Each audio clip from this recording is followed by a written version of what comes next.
some people claim you can't touch anything Ingmar Bergman was involved in. Tomas Alfredson is not one of these people. Not everything Bergman did was genius, but a lot of it was, he tells Variety. Swedish director is behind new series, Faithless, premiering in Toronto and based on the 2000 film directed by Liv Ullmann and written by Bergman himself. This is his most autobiographical work ever. He started writing it several times and couldn't finish, because he was so tormented by guilt. There was something in this material I felt could tackle in a different way.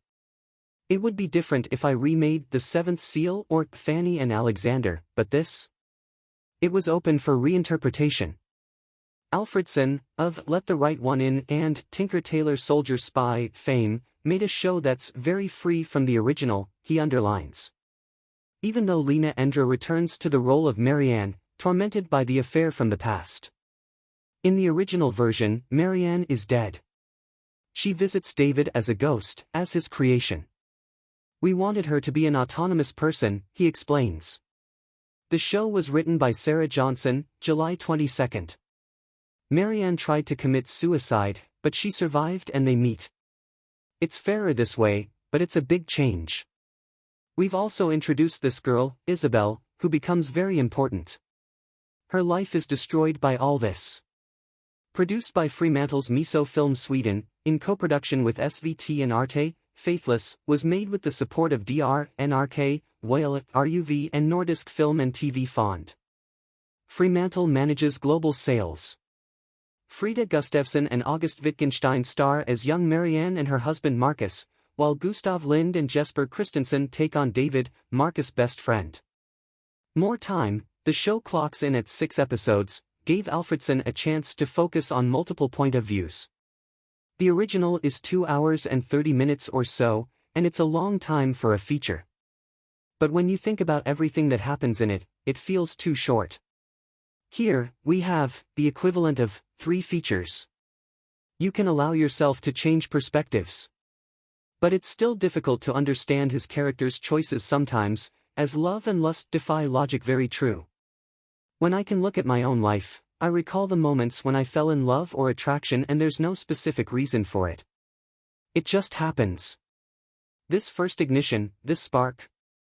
It's so coincidental, he says, arguing Faithless is about passion. In the show, they are making a film and it's supposed to be something erotic, too. But it's a hard thing to translate into images. It's like showing food, trying to make people hungry. Sexuality is complicated to portray if you want it to feel true, and not just use the bodies of your actors to make people horny.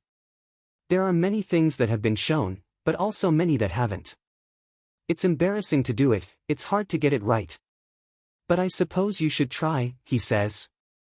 Marianne, Marcus and David are close to each other, but that only makes it worse. Bergman might have written the story a long time ago, but some things never change. When you wake up feeling these feelings, it seems like you are doing the right thing, even if you hurt the ones you betray. That discourse is always very relevant.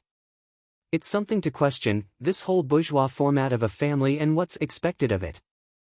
But this show is about people betraying each other. And betrayal is something we're always interested in. Especially if the person who lets you down is a friend. That's my experience, too. You never forget about those things, do you? Says Alfredson. He's done with TV, for now. But he appreciates what it can handle these days, unlike cinema. It comes in waves.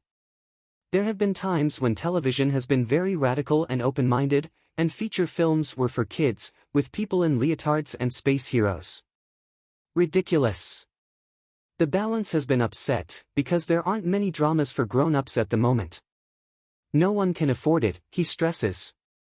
You know, making shows like this one is exhausting. That could keep me from doing it again, and also, my next job is a theater play. You have to look for things that give you freedom.